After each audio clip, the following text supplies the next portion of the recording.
Sultan, just in case po na persahang paalisin si Raja mula sa Sabah, dahil may ultimatum na po. So, sige pa ultimatum na yan. Came from Malaysia. Ako ng ultimatum.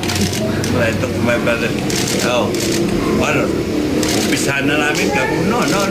Sultan, ano ang mensahe nyo sa Malaysian government? If they have to come over, or maybe we can sit down together with the Malaysian government, probably in a neutral place in Asia.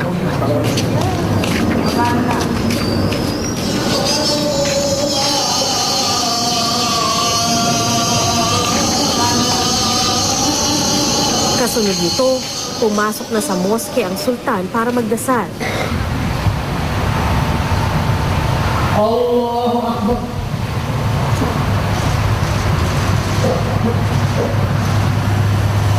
Allahu Akbar.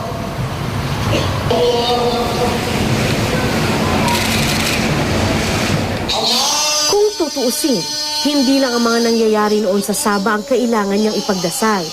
Dahil bago pa ba niya buhayin ang usapin ng pagmamay-ari ng Sabah, naharap na sa pagsubok ang kanyang pamilya.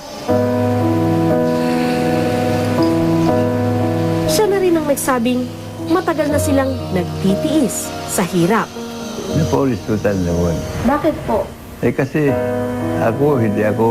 hindi ko kaya mag-shopping sa mall. I don't have the money to spend. Naghirap talaga. Talagang to the extent na ang bahay ko ay foreclose na. Bahay namin foreclose na ng bank. This is alone. I loaned this in the bank.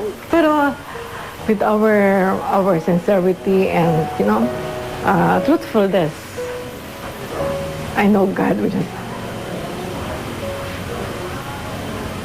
put us in vain.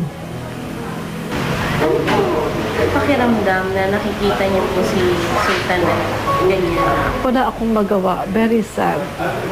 At this point in time, dapat aamas na siya ng kaligayahan. But, isa yung taong if it's God's will, no? Lagi sasabi yun if you have believed in God, you don't regret. Please, sorry for the delay, but the food is on the table. With the blessings of Allah, this food is to help knowledge.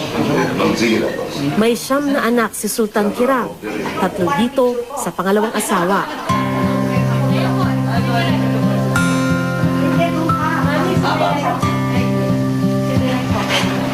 At gaya ng mga ordinaryong pamilya, kailangan nilang magtrabaho para maitaguyod ang pamilya.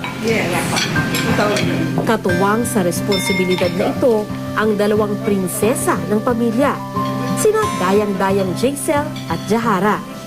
Ako, nung bata ako, sinasabi nila prinsesa daw ako. But in my mind, paano kaya ako naging prinsesa? Samantalang I just live in this house. It's not even a mansion. What more, di ba? More so that it couldn't be a palace. My mom's working. My dad's working.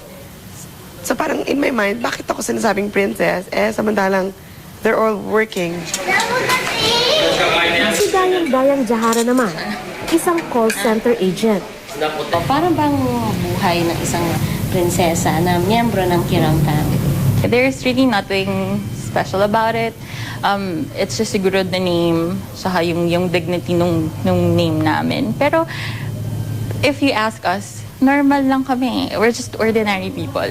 Ang tingin nila sa amin, may-ari kami ng bangko. Milyon-milyon yung pera, lalo na din sa mga ibang nakakaalam na, I'm the daughter of the Sultan.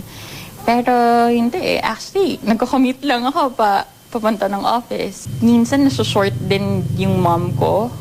Especially right now, my dad is undergoing dialysis.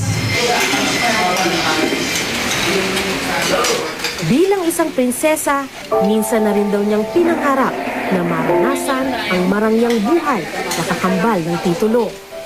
Yung time daw nila, siya kasi yung crown prince ata nun. So, hindi talaga sila pinapaapak sa lupa. Tapos, pupunta sila ng ibang bansa, mamimigay ng gold something yung lola niya. So, I was amazed. So, napapaisip ako ng bata ako, bakit kaya Ngayon, hindi na ganun. Alam mo na yung sagot sa tanong mo. I think na nahaluan na siya ng politics eh. Hindi man palasyo, sa bahay na ito, malinaw kung sino ang hari. This is not about money. This is about principle. Ang assessment ko nga, yung pagiging sultan, binibigay yan sa may pusong sultan. Sa may mabuting puso. Kasi kung hindi ganyan, matagal na yan nabenta. Proud ka sa father? Yes, so much. Bakit ka proud sa kanya? Because he's priceless. Sorry, nagiging emotional ako pag daddy ko.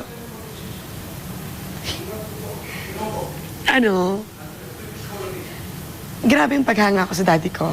Nakita ko yung mga pinagtiisan niya na with all the offers that has been offered to him, he didn't take that.